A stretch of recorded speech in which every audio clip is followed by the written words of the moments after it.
makes you so sick at heart that you can't take part. You can't even passively take part. Welcome to the daily update on the Russian-Ukrainian war. This is the 5th day of conflict, and I'm going to explain to you the strategic situation as well as now another front that has been opened, the economic front, and it's going to get interesting. So, first, the map that I've usually been using, which is a site called liveua.com, happens to be down at this precise moment. Don't know if it's just excess traffic or it's been cyber attacked by the Russians. I don't know, but it's really useful because it has kind of a real-time update of where things are. So I'm going to use the map from the Institute of War Studies, Institute for the Study of War, which also has some pretty good daily updates, which I recommend people read. And it has this map, which is broadly unchanged from yesterday's map. So the main changes that we've seen so far are basically they're advancing the southern front, and I'll say this again because that was the whole point of my previous video, is that the southern front is where Russia has been more successful in terms of advancing further and not meeting that heavy Ukrainian opposition. There's reason for this. I've explained that this is very, very offensive favoring territory. It's very flat, not many natural obstacles, so it's easy to kind of just, roll forward without getting ambushed, as is not the case in the more dense parts of Ukraine, which are also more wooded. So over here, it's easy to advance. And my suspicion from the start has been that Ukraine has been undertaking tactical retreats. They're not fighting unless they're absolutely sure that they have a tactical advantage. And in this part, it is more difficult to do that. Now, strategically, this can be problematic because there are a significant amount of Ukrainian forces arrayed here against the Donbass, where Russia hasn't launched any major offensive yet, which lends credence to the view that they were never intending to, that this was kind of a plan to pin as many Ukrainian forces here, while the main pincer operations came through Kharkiv and through the Crimea. Now, that clearly isn't working because they're not advancing through Kharkiv, so the mass encirclement that they've planned is off the table at this point. Now, this doesn't mean that a southern pincer couldn't work. For example, if it tried to encircle Mariupol and then maybe move up, the more north they move, it's going to be harder for the Russians because now they're entering the territory that is more easily defensible, and it also kind of shortens the front. But, and this is a very big but, and this is why I think the southern front, while it doesn't represent a strategic loss to Ukraine in terms of the military situation, it does represent a diplomatic problem, because if they are negotiating, well, they are negotiating, but my suspicion from the start has been that Russia wants to annex a land bridge towards the Ukraine, towards Crimea. So, steal all this part of Ukraine and leave the rest as a puppet government.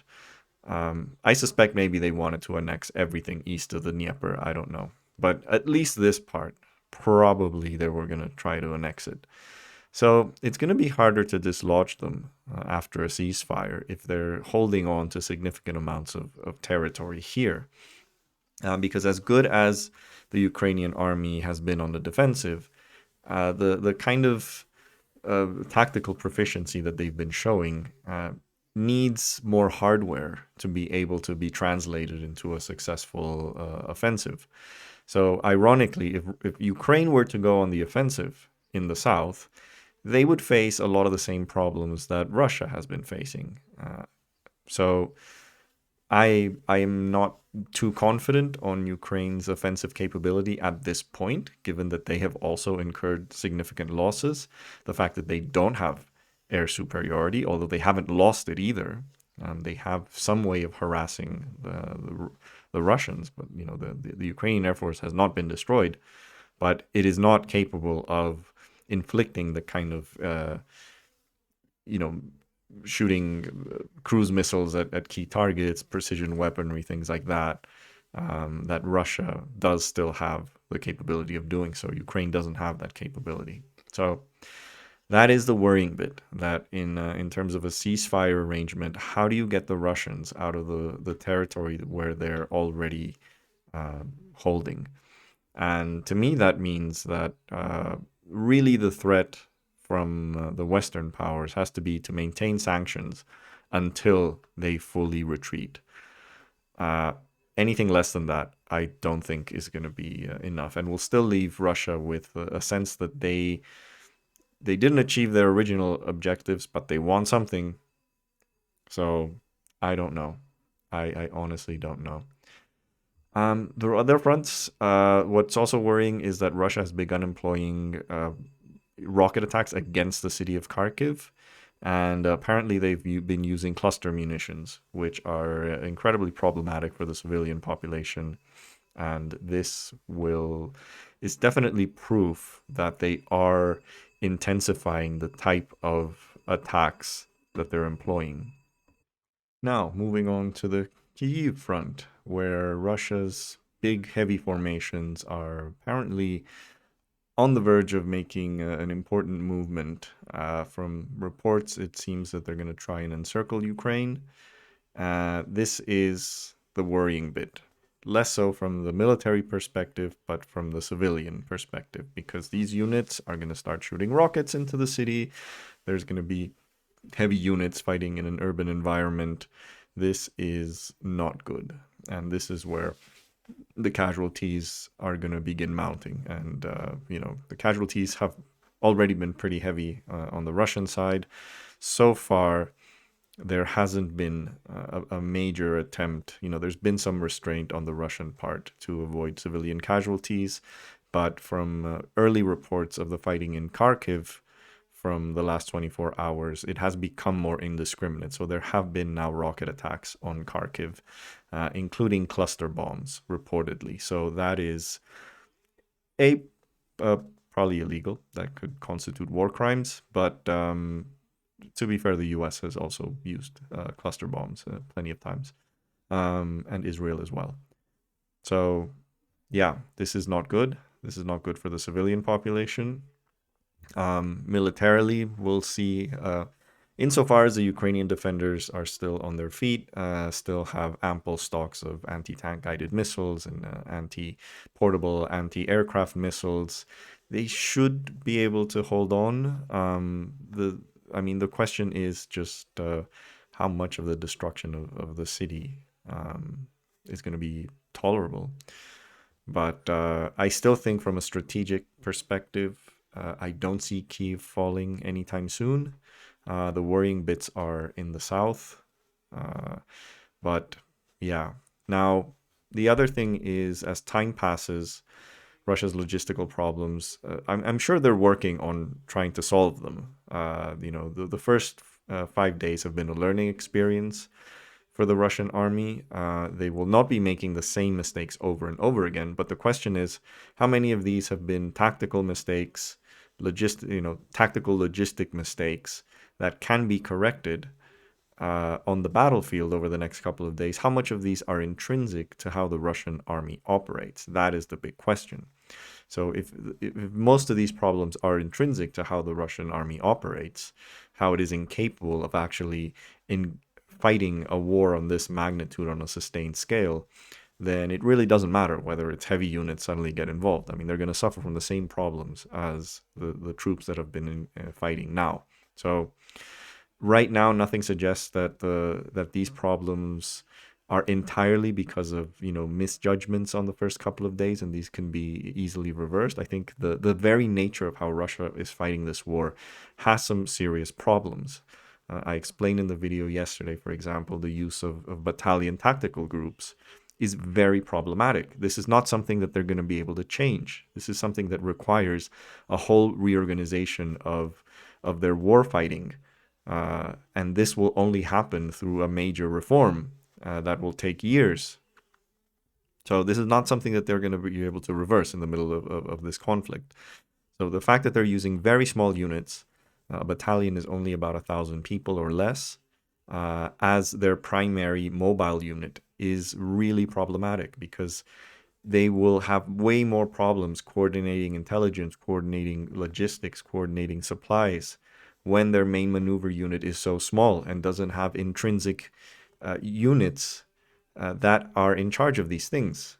So that is why, again, I explained it last time, the major maneuver unit in most Western armies is the brigade, which is the unit next up to a battalion. A brigade will have usually 3 battalions, more or less, or a regiment, which they're kind of depends on the army. Some armies have brigades, some armies have regiments, but they're basically the same thing. That's it. In the past, the main maneuver unit was the division, but now with a more tail-heavy armies, they need to be smaller. So the brigade is the main maneuver unit in the West. But Russia decided to go down further and use battalions, and I think this was a bad idea. And if you're going to use battalion tactical groups for this kind of operations, they can be successful in smaller wars when you only have very small units, where you don't have, for example, a full brigade actually operating. So, their ground troops in Syria, for example, that is a good opportunity in which those battalion groups can be useful, or even smaller groups. But on a fucking on the mass scale of this war, no, just no. And so I think those things are going to be really, really difficult to things like that are going to be impossible, full stop, impossible to correct over the course of this war. But other perhaps more kind of immediate logistical problems they'll probably do. They probably will learn from some of the mistakes and correct them. Still, I don't. Honestly, this is not the way that Russia has performed in this war has been absolutely appalling. And to be honest, a lot of people didn't see it coming. I feel a lot of people in defense, security and defense think tanks, etc. They like talking about, how amazing certain weapons are and things like that, and look over the paper numbers. And there's always like a story of saying how formidable the Russian army is and its weapons and its upgrades, etc. And I think they get caught up in that storyline and just fail to see the bigger institutional problems behind the Russian army. And to be honest, I'm not going to pretend that I didn't think Russia was going to win quickly. I honestly thought they would. I thought that I didn't, but it was less. The way that I was seeing it was less so that Russia was the Russian army was this incredibly competent, technologically advanced force. Rather, I honestly did not imagine Ukraine being that well prepared. That was really it. If you had asked me before the war, look, I can guarantee you the Ukrainian army has very, very good tactical proficiency, is very well placed to defend. I would have bet on the outcome that we see now. I would not have bet on a quick Russian breakthrough, because I'm very aware of the problems that the Russian army has had. It seems like every generation there's a new war involving Russia where their amazing prowess is tested and they fail. That was the first Chechen war, for example, in 1995. That was the Afghan war in the 80s. This is the latest example of this. And part of the reason why is historically the Russian army has been a very rigid force that doesn't allow for much, tactical initiative. It's very top heavy. And when you have a complete, utter, totalitarian leader like Putin, then he gets fed lies by the general staff, by the generals. So this is why a lot of these countries, which have very powerful armies on paper, completely collapse when they actually start fighting a war. And that's why, ironically, democracies are better at fighting wars, than authoritarian states. That has been the story of the last 100 years of history, 100 maybe more. Democracies are better at fighting wars because democracies tend to have uh, leadership structures that are more open to correcting mistakes, to giving right information, etc. This all translates into battlefield efficiency. So, the authoritarian states will look stronger because they have, the war rhetoric. They act like they're more militaristic, etc. But in practice, these things matter. So hopefully, I think this is a wake-up call for defense analysts to just stop looking at the numbers for a bit and understand a bit sort of the decision-making process in societies like the Russians, and adjust your mentality on how it can operate on the ground. Anyway, just look at some of the Twitter threads. So this is a huge convoy. Some of the length of the convoys has been impressive. I mean, these are kilometers long of trucks and armored vehicles and tanks. And, this would be something that Russia could not do if it was fighting NATO. Because a column like this would be absolutely toast from air power and drone power. Absolutely toast. A column like this would be annihilated in 30 minutes after it was spotted. So they're lucky that they're facing an opponent that does not have a significant air capability. Ukrainians have attacked convoys like this with drones and aircraft, but these are mostly, the Ukrainian strategy is chipping away at the spearheads, not to destroy the spearheads, which they don't have the capability of doing. But yeah, honestly, this Russian army would lose categorically to a mid-tier NATO power. Like Turkey would wipe the floor with Russia, honestly.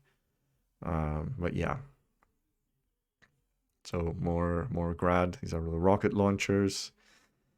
Yeah, when it comes to civilian casualties, those rocket launchers are going to be the primary responsible ones.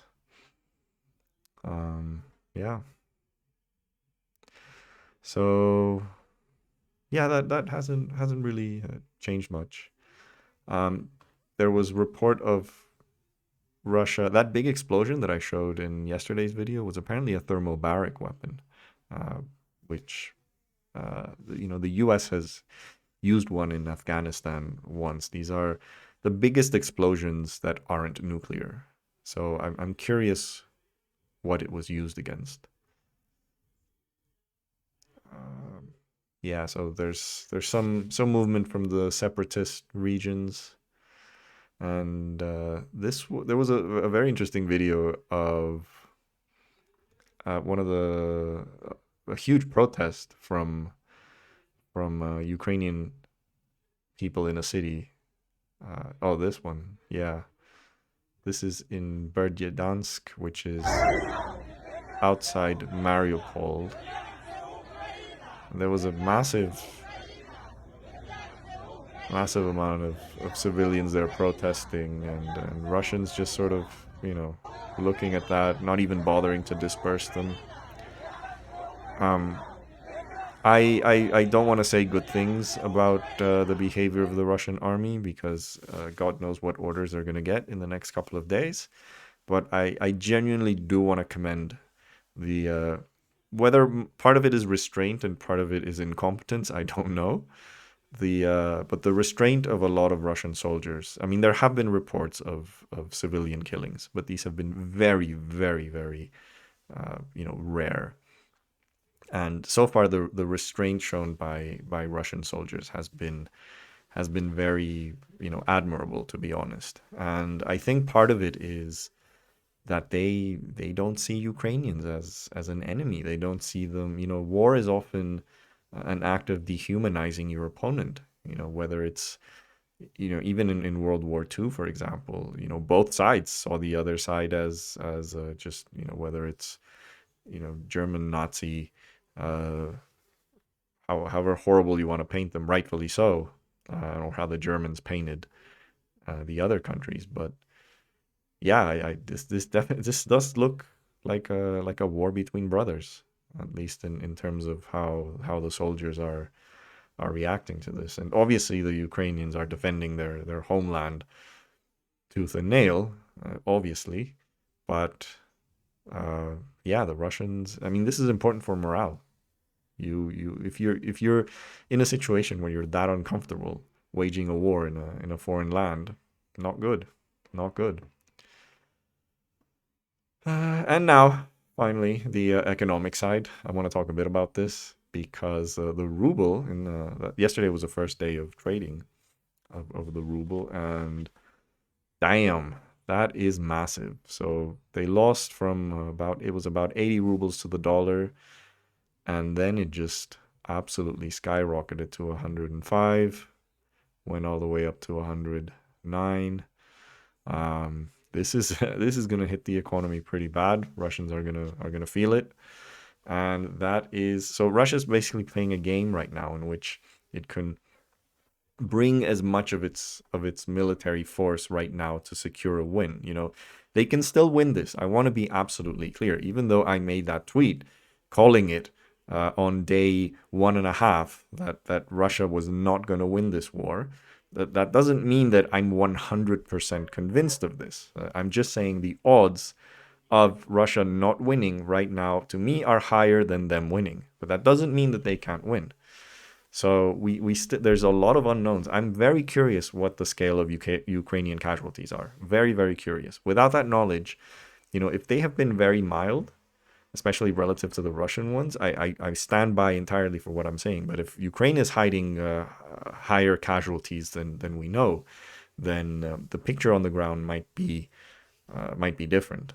And remember, there's been something, like the call for foreign volunteers, the fact that they're now releasing prisoners that have some kind of military experience that could be reflective of desperation on their part as well. Not necessarily so, but I'm just saying we could be seeing a picture of Ukrainian resistance really being on its last legs. So we don't know. We don't know. But Russia is basically playing a game in which every single day that passes, their economy is going to be absolutely annihilated more and more and more and more. They will not be able to continue this war. And that is why they're agreeing to negotiations. So as long as Ukraine can resist enough that the economic situation is untenable for Russia, then I think they have hope. And remember, Ukraine doesn't have to recapture all the ground that Russia has taken.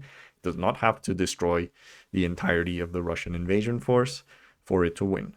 That is not the war is the achievement of your political objectives, and the political objective of Russia was to subdue and subjugate the entire country, destroy their military, set up a puppet regime, and probably annex as much territory as feasible. Leave Ukraine as basically a puppet state, nothing more. That was their objective. The fact that they're not going to achieve this.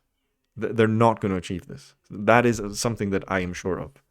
So, to some extent, they've already lost. The question is just how better off Ukraine can come out of the negotiations.